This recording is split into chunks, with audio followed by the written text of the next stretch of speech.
तो नमस्कार सभी को, मैं जेसन सिस्को हूं और हम प्रेयर नेशन ब्रॉडकास्ट के एक विशेष संस्करण के साथ लाइव हैं जो बुधवार को नहीं बल्कि गुरुवार को हो रहा है। दोस्तों, हम प्रेयर नेशन कॉन्फ्रेंस ऑनलाइन के लिए उल्टी गिनती कर रहे हैं। मेरी तकनीकी टीम यहाँ मेरे साथ है। वे पर्दे के पीछे हर तरह का काम कर रही हैं। हम नए सेट्स पर काम कर रही हैं। मेरे दाईं ओर एक दीवार है जिस पर हम प्रेयर नेशन के अक्षर लगाने वाले हैं। मेरे बाईं ओर एक नक्शा लगाया जा रहा है। बहुत सारी मजेदार चीजें हैं जो हम करने वाले हैं क्योंकि हम 3 दिनों तक अभूतपूर्व अनुग्रह को प्रसारित करेंगे, केवल ऑनलाइन, लेकिन यह हमें अपना विश्वास और प्रार्थनाएं अभ्यास करने और पूरी दुनिया में एक दूसरे से जुड़ने का अवसर देगा। और यह पहली बार है जब प्रेयर नेशन ने इतना लंबा सेट किया है। हमने, जैसा कि आप में से कई लोग जानते हैं, कोविड के दौरान हम हर दिन लाइव आते थे, लेकिन अब हम हफ्ते में एक बार ही आते हैं। लेकिन हमें सच में यह महसूस हुआ कि हमें कुछ समय निकालकर कुछ केंद्रित विषयों पर काम करना चाहिए ताकि हम उसमें इतना समय बिता सकें कि पवित्र आत्मा का कार्य पूरी तरह से पूरा होते हुए देख सकें। यह ऐसा है जैसे आपको छोटे छोटे झटके मिलते हैं। मैं कहूंगा कि ये छोटे छोटे विटामिन की तरह हैं। आप जानते हैं, बहुत से लोग दूसरी चर्चों से आते हैं, न कि टीसीटी से। वो चर्च जहां से हम अभी प्रसारण कर रहे हैं, पासाडेना में चर्च ट्रायम्फेंट। ये अद्भुत अविश्वसनीय लोग हैं जिनके साथ हमें जीवन जीने का मौका मिलता है। लेकिन हमें यह एहसास हुआ कि लोग दुनिया भर से हमसे जुड़ रहे हैं और हम एक तरह से सिर्फ विटामिन्स हैं। हम आपके लिए एक तरह के सप्लीमेंट्स हैं, जो भी आप जहां हैं वहां से पा रहे हैं उसके लिए। लेकिन हमें लगा यह कॉन्फ्रेंस अगले स्तर पर जाने का मौका है। तो हम वाकई बहुत उत्साहित हैं। इसका एक ऐसा फॉर्मेट होगा जहां हम लोगों से बातचीत करेंगे, कुछ बातें और चर्चाएं साझा करेंगे, और फिर मैं कुछ सिखाऊंगा, प्रार्थना करूंगा, सिखाऊंगा और प्रार्थना करूंगा।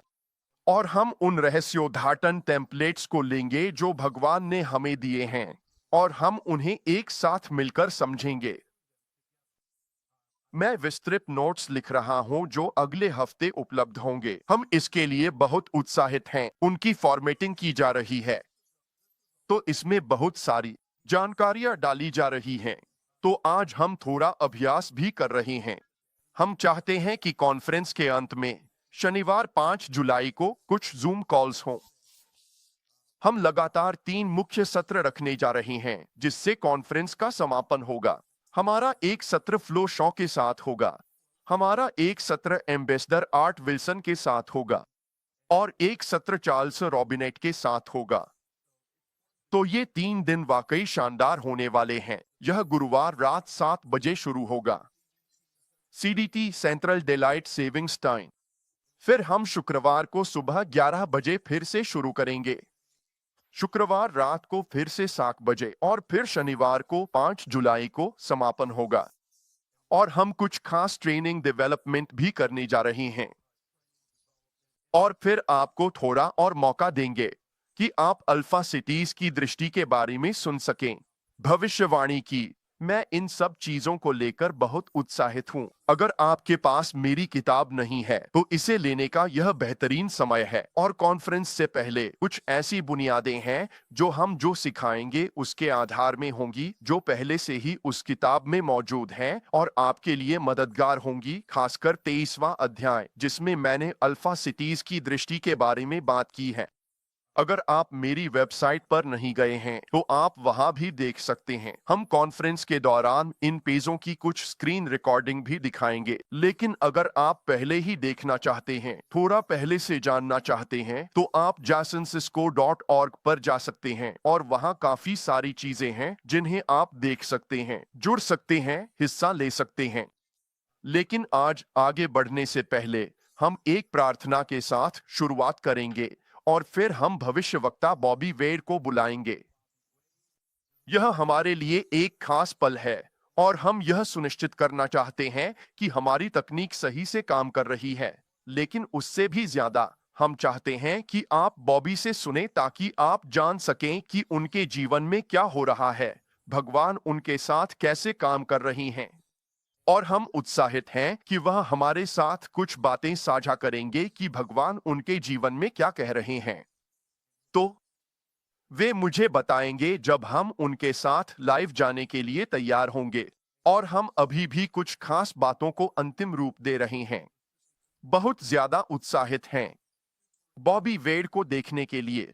लेकिन आज हम यहाँ थोड़ी प्रार्थना भी करेंगे। हम थोड़ा सा इस बारे में भी बात करेंगे कि हम यह सम्मेलन क्यों कर रहे हैं और इस समय क्यों कर रहे हैं। इसका क्या महत्व है? आप यह छुट्टी के दिन क्यों कर रहे हैं? क्या ऐसा इसलिए है क्योंकि आपके पास करने को और कुछ नहीं है, या आप जानबूझकर एक दिन चुनना चाहते हैं जब आप जानते हैं हमारे पास अपने परिवार के साथ आराम करने और कुछ पटाखे चलाने का मौका होता है? मुझे पता है कि ऐसे कैंप मीटिंग्स हैं जो 70 साल से हर 4 जुलाई को होते आ रहे हैं। जब मैं बड़ा हो रहा था, हमारे लिए 4 जुलाई हमेशा हमारे कैंप का समय होता था, जो विस्कॉन्सिन में होता था। मुझे पता है कि लुइसियाना का कैंप आमतौर पर 4 जुलाई के हफ्ते में ही होता है। बहुत सारे कैंप्स होते हैं। तो हम यह समझते हैं कि कुछ लोग ऐसे कैंप्स में होंगे जो हमारे साथ शामिल नहीं हो पाएंगे। लेकिन हमें सच में आत्मा में यह महसूस हुआ कि इस शुरुआत के लिए, इस कदम के लिए हमें सिर्फ से कुछ ज्यादा चाहिए होगा। अगले साल तक इंतजार करना कि हम इन पर्सन कॉन्फ्रेंस करें। हमें इसकी तात्कालिकता महसूस हुई। हम जानते थे कि हम एक टीम के रूप में और लॉजिस्टिकली इन पर्सन कॉन्फ्रेंस के लिए जितनी तैयारियां करनी पड़ती हैं। अगर आपने कभी कोई कॉन्फ्रेंस आयोजित नहीं की है तो आप हैरान रह जाएंगे कितनी परतें होती हैं सिर्फ इस मीटिंग के प्रोडक्शन में ही। हम पर्दे के पीछे इतनी सारी चीजें कर रही हैं ताकि सब कुछ तैयार हो सके। जब आप इसमें लाइव स्पीकर्स, होटल रूम्स, लोगों के आने जाने, बिल्डिंग की तैयारी, म्यूजिक, इन सबको जोड़ देते हैं तो मतलब एक के ऊपर एक, परत दर परत, सिस्टम दर सिस्टम जुड़ते चले जाते हैं। और हमारे पास सितंबर में अवेकेंड कॉन्फ्रेंस भी आ रही है। मेरी पत्नी शानदार कॉन्फ्रेंस आयोजित कर रही हैं। हमारे पास वह भी है। हम सभी महिलाओं के लिए बहुत उत्साहित हैं। इस तारीख को जरूर नोट कर लें। हमारी चर्च की वेबसाइट triumphtoday.org पर जाकर इसकी जानकारी जरूर देखें। आप वहां जागृत देख सकते हैं। इसके अलावा आप इसे फेसबुक पर भी पा सकते हैं। आप इसे सर्च कर सकते हैं। हमारे पास उस महिलाओं की मीटिंग में परमेश्वर का एक अनोखा और जबरदस्त स्पर्श रहा है। लेकिन यह प्रेयर नेशन कॉन्फ्रेंस, हम इसे जुलाई में करना चाहते हैं ताकि इस विजन को थोड़ा और आगे बढ़ाया जा सके और इसे जारी किया जा सके। जो प्रकाश और ज्ञान हमारे पास है उसे साझा करें और इसी आधार पर निर्माण करें। आप में से बहुत से लोग वर्षों से प्रेयर नेशन के साथ जुड़े हैं। हमारे पास कुछ नए लोग भी हैं और हम इसे और विस्तार देना चाहते हैं। हम अपने साथ जुड़ने वाले लोगों का आधार बढ़ाना चाहते हैं। ऐसे अनुभवी मध्यस्थ जो भूखे हैं, जो गहराई में जाना चाहते हैं, जो आत्मा की बातें चाहते हैं, जो परमेश्वर के राज्य को आगे बढ़ाना चाहते हैं। हम देखना चाहते हैं परमेश्वर की उपस्थिति को। हम अपने समय में उसकी प्रभावशीलता देखना चाहते हैं। मैं चाहता हूं कि यह पीढ़ी पहुंची जाए। मैं चाहता हूं कि इस दशक में अल्फा सिटीज तक पहुंचा जाए। हम बहुत उत्साहित और भूखे हैं और बस एक जुनून से भरे हुए हैं कि हम बाधाओं को पार करें, दीवारों को तोड़ते हुए आगे बढ़े। क्या वहां कोई है जो सच में देखने के लिए भूखा है? ये ऐसा है जैसे हम बहुत धीरे धीरे और बहुत बारीकी से आगे बढ़ रहे हैं और ऐसा लगता है जैसे वहां पहुंचने में बहुत समय लग रहा है। लेकिन पहिए घूम रही हैं और कलीसिया सामूहिक रूप से एक साथ आ रही है। ये प्रेरित क्षेत्र बन रही हैं और अब ये फैलना शुरू हो गए हैं। ये भविष्यवाणी करने वाले मध्यस्थ सच में अब परिपक्वता की ओर बढ़ रहे हैं। एक एकता बन रही है। आत्मा में एक ऊर्जा है जो यह मसीह की देह में आ रही है। और हमें सच में महसूस हो रहा है कि यह ऊर्जा इस समय जुलाई के महीने में आत्मा में आ रही है। अब जब वे तैयार हो रहे हैं तो चलिए कुछ पुनरावलोकन कर लेते हैं। मेरे लिए जूम लिंक है और वे हमें बताएंगे कि कब समय है और कब हम बॉबी वेड के साथ लाइव जा सकते हैं। वे मेरा आईपैड नीचे लेकर आएंगे प्रसारण कक्ष से और फिर मैं बॉबी को देख पाऊंगा और सब कुछ और हम उनके साथ लाइव जा सकेंगे। धन्यवाद बॉबी इंतजार करने के लिए। हम इसकी सराहना करते हैं। लेकिन मैं बस कुछ बातें दोहराना चाहता हूं। जैसे ही हम इस नए साल में आए, सबसे पहली बात यह अनुग्रह का एक स्थान है। हर कोई कहे अनुग्रह का स्थान। हमें सतर्क रहना होगा। यह है। ओह देखो, अभी मेरे एक टीम मेंबर आ रही हैं बॉबी वेड के साथ। बहुत बहुत धन्यवाद। ठीक है, जैसे ही हम अंदर आते हैं तो जैसे ही हम इस नए साल में प्रवेश करते हैं, एक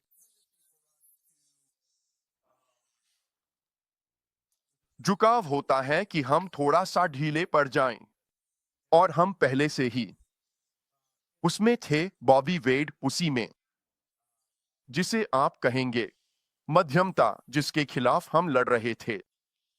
तो हम चाहते हैं कि हम अभी उसी को पार कर सकें और उसकी पूरी सीमा तक तेजी से आगे बढ़े। तो मैं अब बॉबी वेड को प्रेयर नेशन कॉन्फ्रेंस में लाइव जोड़ रहा हूं। खुशी है आप हमारे साथ हैं। बॉबी, क्या आप मुझे ठीक से सुन पा रहे हैं? बहुत बढ़िया, मैं आपको अच्छी तरह सुन सकता हूं। प्रेयर नेशन कॉन्फ्रेंस में आपका स्वागत है। हम उत्साहित हैं। आप ठीक एक हफ्ते बाद गुरुवार की रात को हमारे साथ व्यक्तिगत रूप से होंगे। हम आपके साथ शुरुआत करने जा रहे हैं और मैं वाकई बहुत उत्साहित हूं। हम बॉबी वेड के साथ शुरुआत करेंगे क्योंकि हमारा पहला सत्र पश्चाताप और संरेखण के बारे में होगा। उसके लिए, चाहे वह वहां हो या उसके साथ हो। ठीक है, तो प्रेयर नेशन अभी उन्हें सुन नहीं पा रहा है। ठीक है, मैं बॉबी से बातचीत कर रहा हूं, लेकिन आप लोग अभी बॉबी से बात नहीं कर रहे हैं। वे इसे ठीक करने की कोशिश कर रहे हैं। यही वह हिस्सा है जिस पर हम आज काम कर रहे थे। तो बॉबी, आज हमारे साथ धैर्य रखने के लिए धन्यवाद जब हम यह सब समझने की कोशिश कर रहे हैं। लेकिन बॉबी गुरुवार रात हमारे साथ होंगे और हम इसके लिए बहुत उत्साहित हैं। वो हमें उन कुछ नई बातों के बारे में बताएंगे जो भगवान बोल रहे हैं। लेकिन एक चीज जिस पर मैं अगले हफ्ते उनसे खास तौर पर बात करना चाहता हूं, वो है कि वो जो संदेश 2024 में एक साथ आया था, वो बहुत ही अनोखे ढंग से तैयार किया गया था। ओह, इसके साथ क्या वो पहली अप्रैल थी, जो दूसरे क्वार्टर का पहला दिन था। फिर उसके बाद वो आकाश में ग्रहण के साथ एक संकेत था और लोग उसके बारे में पागल हो रहे थे। और फिर उसी दिन पाम संडे भी था और वो पूरिम का अंत था या पूरिम की शुरुआत थी, जो शनिवार से रविवार तक जा रही थी उसी पूरिम पर। और बॉबी ने हमें एक भविष्यवाणी का संदेश दिया था कि हमारे लिए पश्चाताप का एक दिन बिताना कितना महत्वपूर्ण है। तो हम कोई जगह ढूंढने की कोशिश कर रहे थे। हम ऐसी जगह नहीं ढूंढ पाए जहां सबको एक साथ ला सकें। संयुक्त राष्ट्र जाने की कोशिश की, लेकिन वो नहीं हो पाया। हमने वहां जाने के बारे में सोचा, ग्रैंड सेंट्रल स्टेशन में बस कुर्सियों पर बैठने के बारे में सोचा। हमने उसकी भी जांच की। हम वहां 1000 कुर्सियां लगा सकते थे और अमेरिका के सबसे व्यस्त ट्रेन स्टेशन के बीच में बैठकर प्रार्थना का सत्र कर सकते थे। लेकिन हम सोच रहे थे कि वहां किस तरह की आत्मिक दुनिया होगी, वो कैसे असर डालेगी। और फिर हमने सोचा शायद वहां हमें वो असर न मिले जो हम चाहते हैं। तो आखिरकार ये हुआ कि हमने ये वर्जीनिया में एक 5 फोल्ड मिनिस्ट्री कॉन्फ्रेंसेस के अंत में किया और वो 1 घंटा था जिसमें हम उस कॉन्फ्रेंस के अंत में हमने दुनिया भर के लोगों से जुड़ाव महसूस किया और मुझे सच में लगता है कि वो बहुत प्रभावशाली था। लेकिन बॉबी, तुम और मैं जानते हैं कि उस मीटिंग में और भी बहुत ज्यादा संभावनाएं हो सकती थीं। तो इस गुरुवार की रात हम थोड़ा बात करेंगे कि हम अभी कहाँ हैं। भगवान हमें क्या कह रही हैं, हम उसके बारे में महसूस कर रही हैं जब हम बॉबी को यहाँ लाने के लिए तैयार होंगे। मैं चाहता हूं वो थोड़ा बताएं इस कॉन्फ्रेंस से पहले आत्मा में क्या महसूस कर रही हैं, क्या देख रही हैं और दिल में क्या है। तो जैसे ही हम नए साल में आए, चलिए फिर से समीक्षा करते हैं। हम इस साल आए, भगवान ने कहा कि हम सिंहासन कक्ष में युद्ध करेंगे, हम सिंहासन कक्ष में काम करेंगे। बहुत सारे आरोप हैं। ये सिंहासन कक्ष में होने का हिस्सा है क्योंकि वह दिन रात आरोप लगाता है। और फिर जब हम इसमें कदम रख रहे थे तो हमने प्रभु से पूछा कि यहीं पर ठीक है।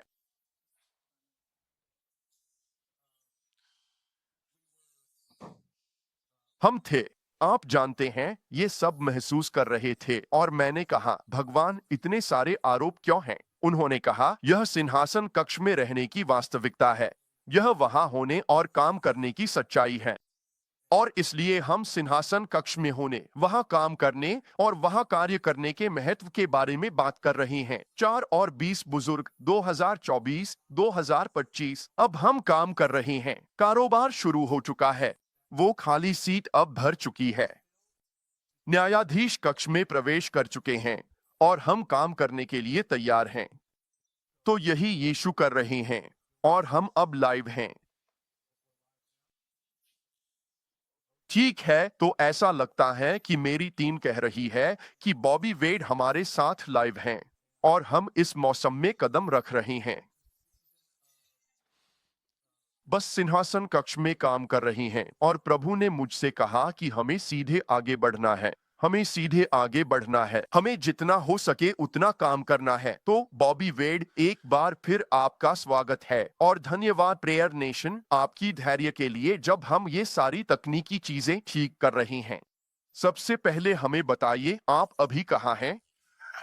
क्या आप घर पर हैं? मैं घर पर हूँ, शुक्र है। आराम कर रहा हूँ और वही कर रहा हूँ।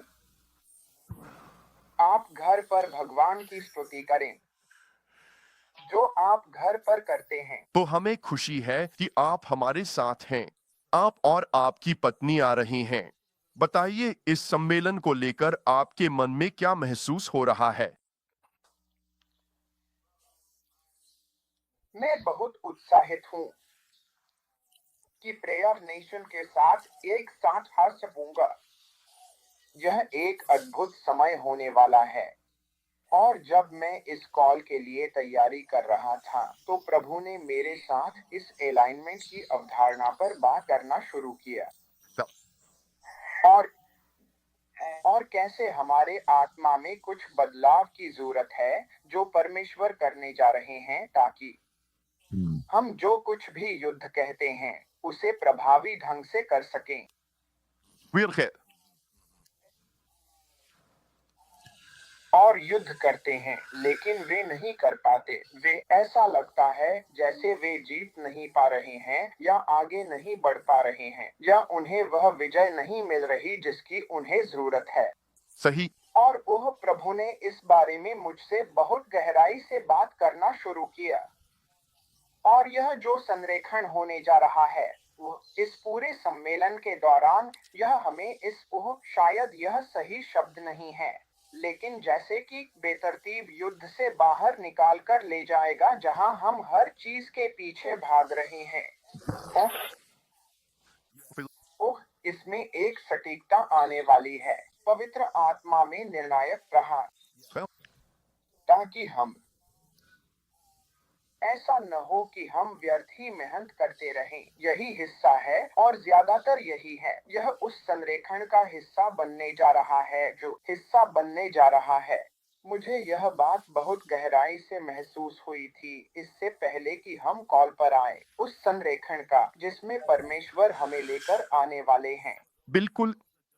तो उन लोगों के लिए जो अभी तक शेड्यूल नहीं जानते, पहली रात हम दिव्य संरेखण में आने की बात कर रहे हैं और हम पश्चाताप और संरेखण के बीच यह संबंध स्थापित करने जा रहे हैं। और ज्यादातर समय हम पश्चाताप को एक भयानक चीज के रूप में सोचते हैं जो तब होती है जब कोई पापी पहली बार दोषी ठहराया जाता है। लेकिन हमारे जीवन में यह कैसे घटित होता है, इसकी भी कई अवस्थाएं होती हैं। यह कुछ कुछ वैसे ही है जैसे आपके पिछवाड़े में बड़े बड़े पत्थर या चट्टानें पड़ी हों। आप वहां बगीचा नहीं लगा सकते, जानते हैं, क्योंकि वहां बहुत सारी बड़ी चट्टानें हैं। लेकिन जब आप उन्हें हटा देते हैं, जब आप वहां कुछ सुंदर बनाने की कोशिश कर रहे होते हैं, तो आपको कुछ और चीजें भी मिलेंगी जिनसे आपको निपटना पड़ेगा, जब तक कि सब कुछ वैसा न हो जाए जैसा होना चाहिए। तो यह जो संरेखण में आना है, वह तब तक है जब तक सब कुछ अपनी जगह पर न आ जाए। असल में हम इसी की तलाश में हैं, और वह पश्चाताप बस एक समायोजन है। इसका मतलब है मुड़ना, मतलब है दिशा बदलना। तो यह जो बेतरतीबी है जिसके बारे में आप बात कर रहे हैं, यह सच में गवाही देता है। मैं उत्साहित हूं कि हम इसे सामूहिक रूप से कर पाएंगे।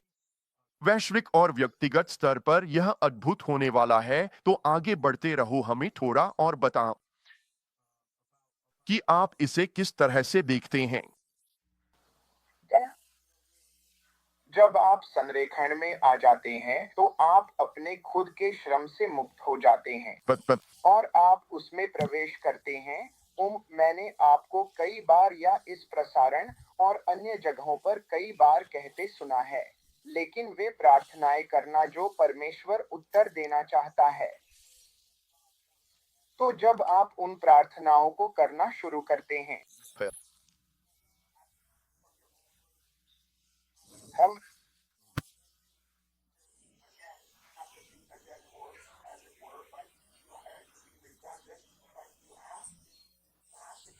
मैं कौन सी खुद से बनाऊं। बिल्कुल और जब आपने सिंहासन कक्ष में युद्ध के बारे में बात की थी, हम आ ही रहे थे।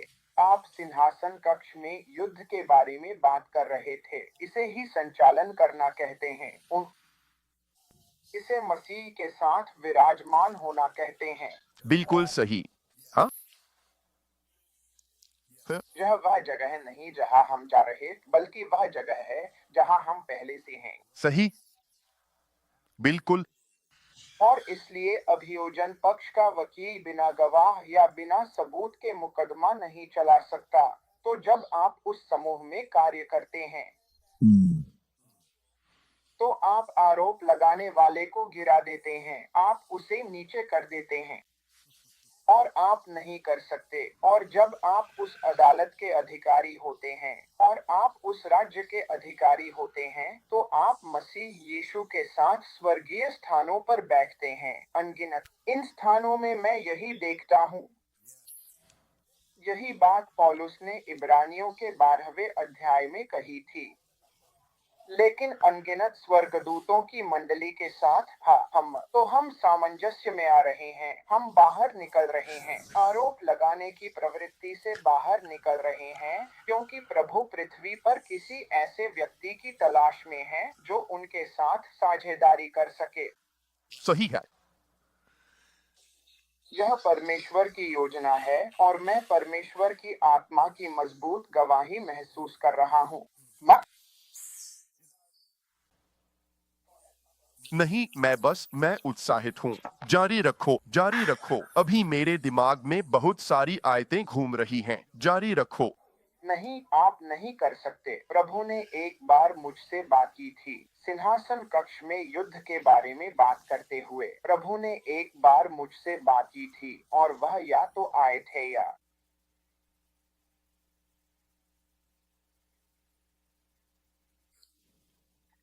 वह आपको अभियोजन पक्ष के साथ सहमति दिला सकता है।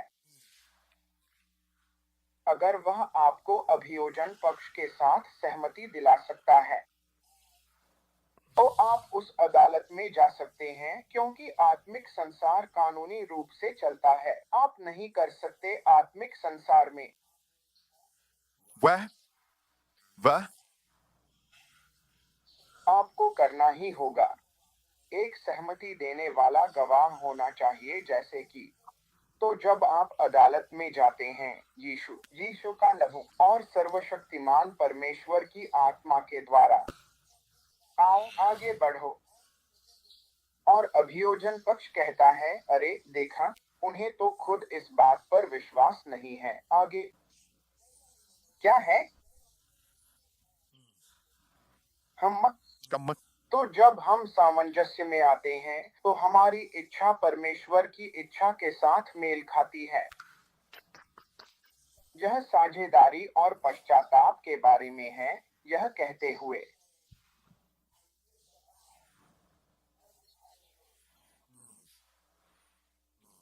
वह तो मुझे लगता है कि पहली रात यही होने वाला है। हम समन्वय हम वाह, यह तो कमाल है। आप जानते हैं, बाइबल कहती है कि उन्होंने मेमने के लहू और वचन के द्वारा उस पर विजय पाई, उनकी गवाही के द्वारा। तो मैं कौन सी गवाही देने जा रहा हूं? मैं किसकी पुष्टि करने जा रहा हूं? क्या मैं अभियोजन पक्ष की मदद करूंगा या मैं यीशु को अपनी ओर से बचाव करने दूंगा? हमारे पास पिता के पास एक वकील है, यीशु मसीह, जो धर्मी है। आप जानते हैं, मुझे याद है कि मैंने यह बात बहुत बार सुनी है। आज भी यह थोड़ा कम था क्योंकि हम इस बारे में बहुत प्रार्थना कर रहे हैं, लेकिन बस उस आरोपों की धारा का एहसास यही दुश्मन करता है। आप जानते हैं, अपनी प्रोपेगेंडा के साथ। यही वही चीज है जो तानाशाहों या ऐसे लोगों के साथ होती है। वे कहते हैं कि अगर आप किसी बात को जोर से और बार बार कहेंगे तो लोग मान लेंगे कि वह सच है। दुश्मन भी यही करने की कोशिश करता है, वह बार बार वही बात दोहराता रहता है, बार बार बार बार। तो फिर यह सच ही होगा क्योंकि मैं इसे बार बार सुनता रहता हूं।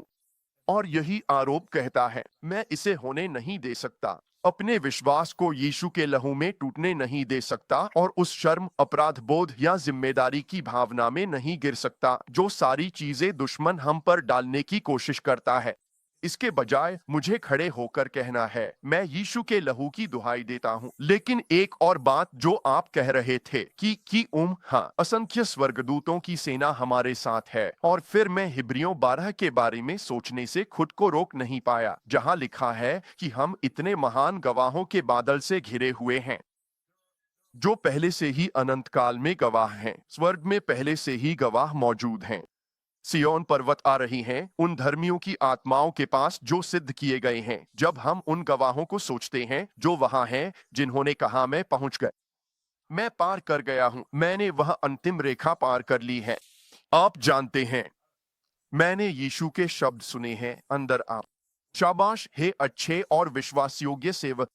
और हमारे पास वे गवाह हैं जो अब हमें उत्साहित कर रहे हैं। इसलिए हमें हर उस बोझ और पाप को अलग रखना चाहिए जो हमें आसानी से घेर लेता है। तो मैं उत्साहित हूं। मुझे लगता है कि बहुत सारी बातें हैं और मैं इसे 1 मिनट के लिए थोड़ा सा खंगालना चाहता हूं। मुझे लगता है कि इसमें दो पहलू हैं। मुझे लगता है कि एक तरफ हम इतने ज्यादा उसी स्थिति में रह सकते हैं जहां हम वहां पहुंचने की कोशिश में ही लगे रहते हैं, बार बार पश्चाताप करते हैं क्योंकि हमें दोष और शर्म महसूस होती है। और हो सकता है हमें किसी खास तरीके से उपदेश दिया गया हो, वह भी सच्चे मन से था और हमें परमेश्वर के साथ सही होना है, लेकिन हम इतने ज्यादा पश्चाताप में रह जाते हैं कि कभी क्षमा पाकर आगे नहीं बढ़ पाते। या मैं ऐसे लोगों को देखता हूं जो केवल उन आशीषों पर ध्यान केंद्रित करते हैं जो परमेश्वर ने हमारे लिए रखे हैं और वे कई कदम छोड़ देते हैं। तो वे यही बात करते रहते हैं कि तुम्हें चमत्कार मिलेगा, तुम्हें चंगाई मिलेगी, तुम्हें आशीर्वाद मिलेगा, ओह परमेश्वर तुम्हें नौकरी देंगे, ओह जानते हो, और ये वही है कि बोलो और पालो, या फिर जानते हो जैसे कि बोलो और पालो। हमारे अंदर कुछ ऐसा है, इसमें कुछ तो है जो सही नहीं लगता। ऐसा नहीं है कि शास्त्र सत्य नहीं है, मुद्दा यह है कि वे लोग पश्चाताप को या उस सच्चे बदलाव को छोड़ देते हैं। तो आपके पास ऐसे लोग हैं जो एक तरह से अनुभवात्मक ईसाई धर्म में जी रहे हैं, जहां वे जैसे घूमने वाले दरवाजे बन जाते हैं। और मुझे लगता है कि यही वजह है कि पश्चाताप के तत्व को सही तरीके से संभालना जरूरी है ताकि वह दोषारोपण न बन जाए। यह सिर्फ आपको बुरा महसूस कराने के लिए नहीं है, बल्कि यह कहने के लिए है कि आपको जरूरत है। पश्चाताप संरेखण के लिए है, और जब आप संरेखित होते हैं तो ये सारी अन्य चीजें आपके लिए उपलब्ध होती हैं। और इसलिए मैं उन सारी चीजों का झूठा एहसास नहीं रखना चाहता जो मैं पा सकता हूं जब तक मैं वहां नहीं पहुंच जाता। लेकिन साथ ही मैं बार बार वही नींद नहीं डालना चाहता जैसा कि इब्रानियों 6 में लिखा है। क्या समझ आ रहा है मैं किस बारे में हूं? हमें उस बीच का, उस परफेक्ट संतुलन को ढूंढने की कोशिश करनी होगी। आप नहीं कर सकते, आप ज्यादा नहीं कर सकते, आप लगातार अनुग्रह की भविष्यवाणी नहीं कर सकते और फिर भी विश्वास का जीवन जारी रख सकते हैं। सही। किसी न किसी मोड़ पर आपको बदलना ही होगा। आपको इस औसतपन से ऊपर उठना होगा। कोई कहता है, अरे फर्क नहीं पड़ता आप क्या करते हैं। भगवान आपको वैसे भी आशीर्वाद देंगे। मैं आपको अभी बता दूं, भगवान हमसे मांग कर रहे हैं, फिर से हमसे। मैं फिर उसी पर लौटा हूं, अपने खुद के प्रयासों से रुक जाना। यही है जो पवित्र आत्मा लगातार हमें करवाने की कोशिश कर रहा है, अपने खुद के प्रयासों से रुक जाना। ऐसी कई शहर, जातियां और लोग हैं जिन्हें भगवान अभी खोलना चाहते हैं, लेकिन हम अपनी ही इच्छा, अपनी ही चाहतों, अपनी सोच में इतने अड़े हुए हैं। और जो काम करेगा, भगवान कह रहे हैं, नहीं, वो नहीं चलेगा। मैं किसी को ढूंढ रहा हूँ जो मेरे साथ सामंजस्य और पश्चाताप में आए। सही है। मेरे साथ यही है। मैं आपको जाने दूं, उससे पहले एक और विचार खोजते हैं। यह बहुत रोमांचक है। हम अगले गुरुवार को इस पर और गहराई से चर्चा करेंगे। और मैं आपको बस इतना बता सकता हूं कि हम इस विषय को पूरी तरह से समाप्त नहीं कर पाएंगे। मैंने लिखा, मैंने विस्तार से नोट्स लिखे हैं, फिर भी मुझे लगा जैसे मैंने सतह को ही छुआ है। मैं उम्मीद कर रहा हूं कि इसे एक छोटी मिनी किताब में बदल दूं, जो अगले साल कभी उपलब्ध होगी। इनमें से हर खंड के लिए, लेकिन जो हम करने जा रहे हैं, पश्चाताप और संरेखण, महिमा की पुनर्स्थापना, दिव्य केंद्र में जीना, जीवन का प्रवाह में बहना, चमत्कार, संकेत और अद्भुत कार्य, कैसे परमेश्वर चमत्कारों का उपयोग कर रहे हैं ताकि भटके हुए लोगों के दिलों को मोड़ सकें और पापियों को उनकी गलत राहों से हटा सकें और उन्हें उत्तर, दक्षिण, पूर्व और पश्चिम से ला सकें, क्योंकि वे एक ऐसी कलीसिया को देख रहे हैं जो परमेश्वर की सच्ची शक्ति का प्रदर्शन कर रही है। और अब यह केवल धार्मिकता का दिखावा नहीं रह गया है।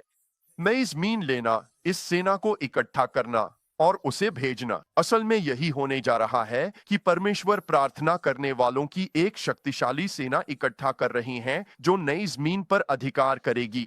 तो हम सब मिलकर यह करने जा रहे हैं और मैं इसके लिए वाकई बहुत उत्साहित हूं। और आप इन बातों को पूरी तरह समाप्त नहीं कर सकते। हम कोशिश करेंगे इसमें गहराई से जाएं, लेकिन जाने से पहले मैं आपसे थोड़ी बात करना चाहता हूं ऊर्जा के बारे में। होना और आप परमेश्वर में विश्राम करने की बात कर रहे हैं। अगर हम सच में सही तालमेल में नहीं हैं, तो हर चीज में ज्यादा समय लगता है।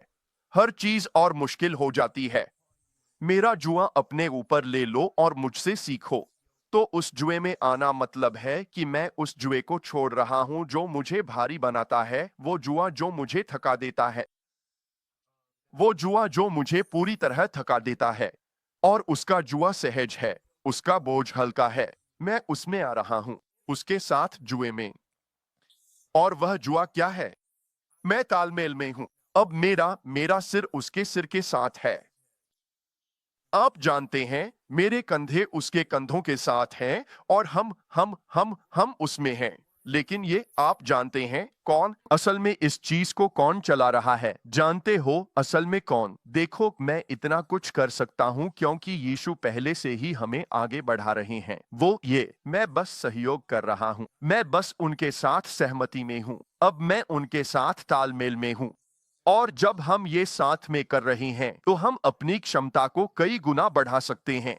मैं देखता हूं कि बहुत से लोग थक चुके हैं और मेरी जिंदगी में भी ऐसे कई दौर और मौसम आए हैं जब मैं बहुत बुरी तरह थक चुका था और मैं हर तरह के घावों और उन चीजों से जूझ रहा था जो मेरे साथ हुई थीं। लेकिन जब मैं फिर से उसकी उपस्थिति में आता हूं और जब मैं उसके साथ चुपचाप समय बिताता हूं और वह मुझसे उन घावों के बारे में बात करने लगता है, तो मुझे पता चलता है कि कुछ व्यवहार, सोच या चीजें गलत थीं जो सही तरीके से मेल नहीं खा रही थीं।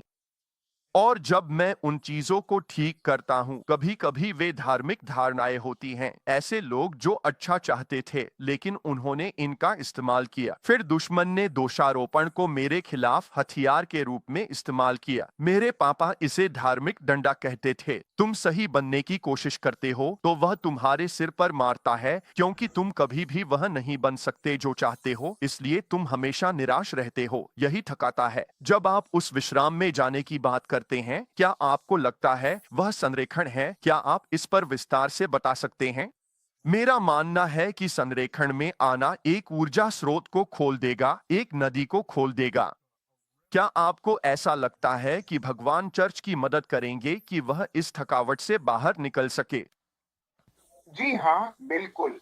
असल में जब ऐसा होता है, जो उसके पास था, यह कोई घिसी-पिटी बात नहीं है, लेकिन आप एक में आ जाते हैं। आप एक प्रवाह में आ जाते हैं। आपको अब उस कहावत वाले नाव को चलाने की जरूरत नहीं पड़ती। आप प्रवाह में हैं। और हम मौजूद। अभी-अभी मेरे मन में एक बात आई, बस 1 सेकंड पहले। वो बस सही है। अभी प्रभु ने मुझसे बहुत गहराई से बात की। बस 1 सेकंड पहले संरेखित न होने पर सहारा लेना पड़ता है।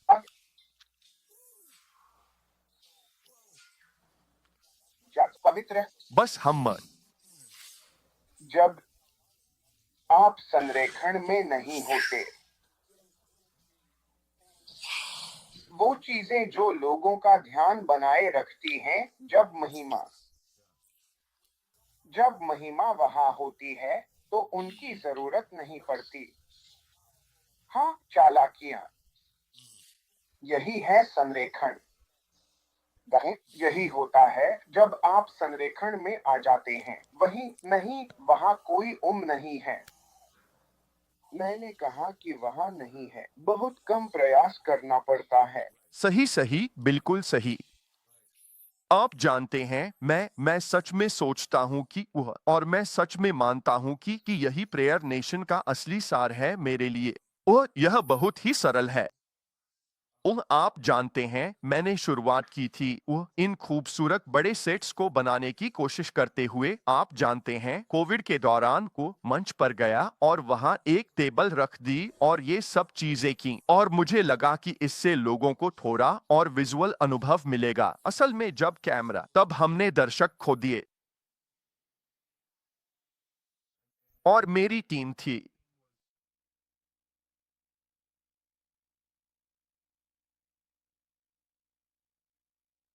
बेस, मैंने कहा कोई बात नहीं, मैं अपना कैमरा ट्राइपॉड पर रखूंगा और एक आईपैड का इस्तेमाल करूंगा। हमें सारी कैमरे और ये सब चीजें रखने की जरूरत नहीं है। और बस मेरी और कैमरे की सादगी थी, और मैं लोगों की टिप्पणियां देख सकता था कि वे क्या कह रहे हैं। और असल में कई बार हमें इससे ज्यादा प्रतिक्रिया मिली, क्योंकि बात ये नहीं थी। और मुझे सेक्स बहुत पसंद हैं। हमने अच्छे सेक्स बनाए हैं। मुझे ये पसंद है। मुझे लगता है कि दृश्य रूप से यह जरूरी है कि आप कुछ ऐसा देखें जो अच्छा लगे। लेकिन बात ये नहीं है जैसे आप बात कर रहे थे। वो, आप जानते हैं, सेक्स की असल में ये मनोरंजन मूल्य के बारे में नहीं है। जैसे किसी ने मुझसे कहा था कि हर 6 सेकंड में आपको कुछ दिखाना चाहिए क्योंकि ध्यान भटक जाता है, या हर 12 सेकंड में कैमरा इधर या उधर मूव करता है, या उन्हें कोई तस्वीर देखनी होती है। लगता है जैसे सबको ADHD है। फिर भी आत्मा में ऐसे पल आते हैं जब हम परमेश्वर की उपस्थिति में खो जाते हैं। 3 घंटे कब बीत गए पता भी नहीं चलता। और मैं सच में मानता हूं कि कि यही प्रेयर नेशन का सार है। ये वे लोग हैं जो बस उस प्रवाह में आना चाहते हैं। अगर आप उस प्रवाह में नहीं आना चाहते, अगर आपको हमेशा हर समय कुछ चलता रहना चाहिए, प्रार्थना करने या सच में जुड़ने के लिए, तो शायद यह सम्मेलन आपके लिए नहीं है। लेकिन अगर आप बस यही कह रही हैं कि जानते हैं, मैं इसमें आना चाहता हूं जहां वह प्रवाह लगातार बढ़ता रहे और हम आत्मा में सच में कुछ कर सकें, हम वहां काफी देर तक टिक सकते हैं। दोस्त, मुझे सच में लगता है कि इसमें सच में जिंदगियां बदलने की क्षमता है। मैं जो कहूंगा और जो मैं गहराई से महसूस करता हूँ मेरे भाई, वह यह है, जब हम सभा शुरू करेंगे हमें प्रवाह ढूंढना नहीं पड़ेगा। नहीं। प्रवाह तुरंत ही आ जाएगा। वे? और यही वह जगह है। आप जानते हैं, अगर आप पहले के कुछ परमेश्वर के आंदोलनों को देखें, जैसे अज़ूसा बाइबल और भी कई, वे मनोरंजन के उतार चढ़ाव पर नहीं टिके थे। सही बात है।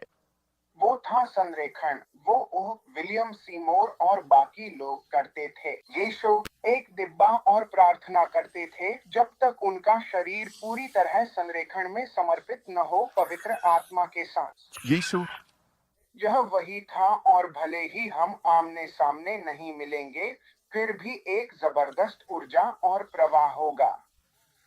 मैं बस जो पूरे उत्तरी अमेरिका में जाएगा पवित्र आत्मा का अनुयायी बनना चाहता हूँ, जो उत्तर अमेरिका और पूरी दुनिया में जाएगा। क्या आपको लगता है कि प्रार्थना करने में कुछ खास महत्व है? जब हमने कैलेंडर देखा तो हमें बस एक विशेष अनुभूति हुई।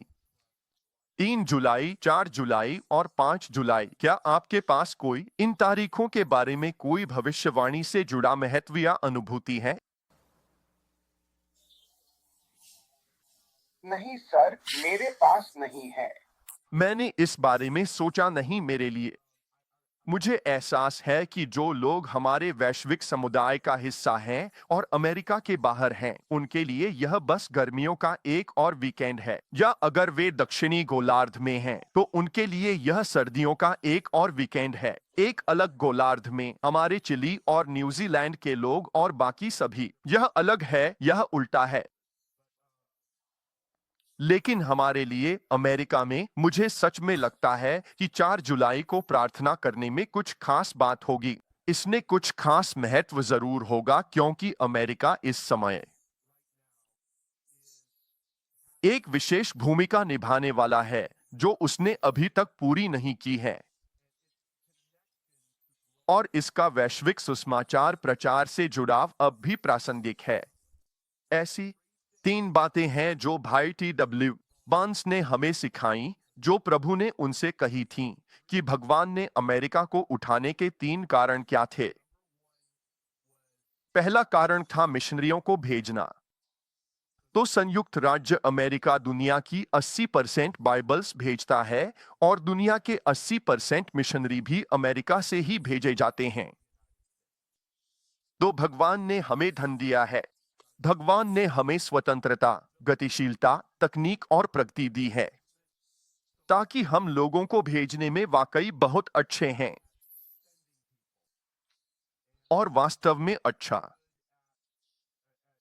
सुसमाचार प्रचार में हम आगे हैं। शनिवार को आर्ट विल्सन से मिलकर मैं कहूंगा वे उस भविष्यवाणी बताएं जो भगवान ने अमेरिका के लिए दी थी। भाई बांस ने कहा अमेरिका को इसलिए उठाया गया था कि वह इजराइल के साथ खड़ा रहे, और हमने देखा कि यह कितना महत्वपूर्ण था, जिसे वे 12 दिन की जंग कहते हैं। तो पहले 6 दिन की जंग थी, और अब हमारे पास 12 दिन की जंग है। लेकिन अगर वे बड़े बंकर बस्टर नहीं होते तो हम फोर्डो में उस न्यूक्लियर साइट तक नहीं पहुंच पाते। और अब लोग यह सवाल कर रहे हैं कि क्या वाकई में वे वहां तक पहुंचे भी थे। वे कह रहे हैं कि वहां जो कंक्रीट बनाया गया था, क्या वह सच में भेदा जा सकता है। अब उनके मन में इसे लेकर कुछ सवाल उठ रहे हैं।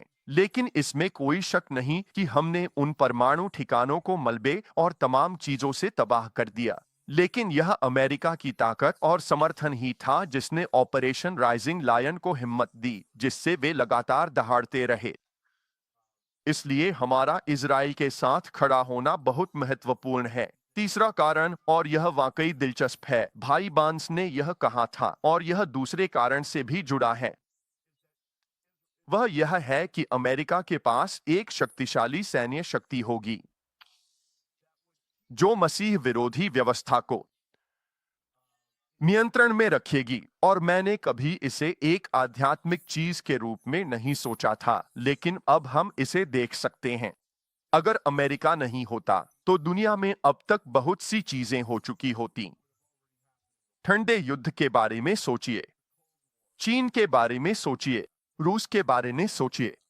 सोचिए, आप जानते हैं, ईरान और उन कुछ देशों के बारे में, यहां तक कि उत्तर कोरिया के बारे में भी। हमारी जो सेना है, उंगत है, और जो सेना हमारे पास है, जो शक्ति हमारे पास है, वही दुनिया को नियंत्रण में रखती है। चाहे हमें यह पसंद हो या न हो, यह हमारी भूमिका का एक हिस्सा है, एक तरह से वैश्विक पुलिस की तरह। खतरा यह है कि अगर हम अपना मिशन खो देते हैं और अब हम एक ईसाई देश नहीं रहते, तो हम मिशनरियों को भेजने पर भी ध्यान नहीं देंगे। अगर हम इजराइल के प्रति अपनी प्रतिबद्धता खो देते हैं, तो हम देख रहे हैं कि अमेरिका में बहुत अधिक यहूदी विरोधी भावना बढ़ रही है। पिछले साल लगभग 10,000 मामले दर्ज किए गए थे, जिनमें यहूदियों के खिलाफ हिंसा हुई थी। सभी ये कैंपस एक ही नारा चिल्ला रहे हैं, जो उन्हें वोक लेफ्ट से सिखाया गया है, नदी से समंदर तक फिलिस्तीन आजाद होगा। उन्हें खुद नहीं पता वे किस बारे में बात कर रहे हैं। वे एक और होलोकॉस्ट की मांग कर रहे हैं। वे इजराइल के विनाश की मांग कर रहे हैं। नदी से समंदर तक का मतलब दो राष्ट्र समाधान या शांति नहीं, बल्कि इजराइल मिटाकर वहां फिलिस्तीनियों को बसाना। हमारे सामने यही समस्या है, और फिर हम सोचते हैं अगर ऐसा हो जाए तो। अमेरिका की दुनिया में स्थिति कमजोर है, और अगर हमारे वित्तीय हालात पर कुछ असर पड़ता है या कोई अलग तरह की सरकार आ जाती है, तो क्या होगा? हम बहुत आसानी से देख सकते हैं कि कुछ प्रशासन के दौरान ईरान को कैसे ताकत मिली थी, और उनके पास जो हथियार आए वे अमेरिका से आए अरबों डॉलर के जरिए मिले। तो यह बस इसका एक हिस्सा हो सकता है कि वैश्विक अभिजात वर्ग इसे सुविधाजनक बनाए और उन हथियारों का इस्तेमाल करे। इसका मकसद इस वैश्वीकरण और मसीह विरोधी व्यवस्था को धीमा करना नहीं, बल्कि बढ़ावा देना और इस्तेमाल करना है। तो मुझे लगता है कि हमारे लिए यह बहुत जरूरी है कि हम प्रार्थना करें कि अमेरिका सच में अपनी पूरी क्षमता तक पहुंचे और वह सब कुछ करे जो परमेश्वर चाहता है कि वह इन अंतिम दिनों में करे, ताकि एक जागृति आ सके, एक दिव्य उपस्थिति आ सके। तो मुझे सच में लगता है कि इन दिनों में यह सब होना कुछ मायने रखता है। तो हम बहुत उत्साहित हैं कि आप हमारे साथ हैं। भाई बॉबी, जुड़ने हेतु धन्यवाद। हम आपको और आपके परिवार को बहुत प्यार करते हैं। आपकी पत्नी जोड़ी की भी सराहना करते हैं। उन्हें देखने का भी इंतजार है। और अगले गुरुवार रात 7 बजे, दोस्तों, बॉबी मेरे बगल में बैठेंगे, न कि जूम कॉल पर।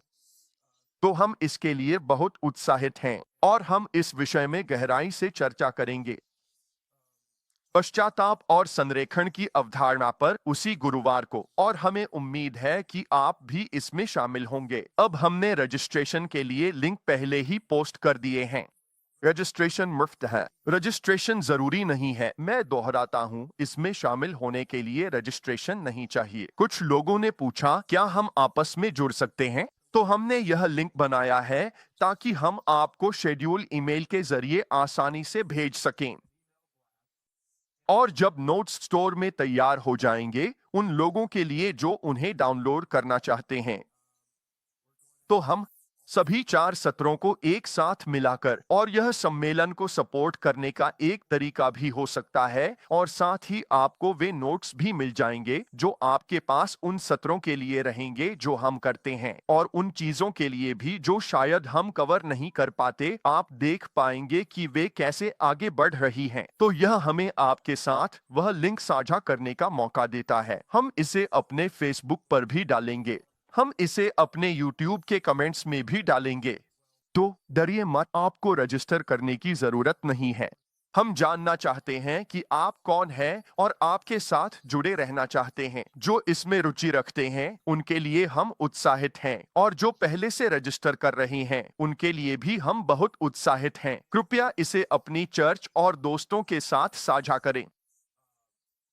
सुनिश्चित करें कि आप नोटिफिकेशन चालू रखें, सदस्यता लें। अगर आप सब्सक्राइब करते हैं तो इससे हमें मदद मिलती है। हम चाहेंगे कि हमारे ऑफिशियल प्रेयर नेशन चैनल पर 10,000 सब्सक्राइबर्स हो जाएं। Channel Jason Cisco YouTube channel. हम इसे देखकर बहुत उत्साहित हैं। हमारे फेसबुक पर 10,000 से ज्यादा लोग हैं। इसके लिए भी हम उत्साहित हैं। हम इस प्रेयर कम्युनिटी को आगे बढ़ाना चाहते हैं।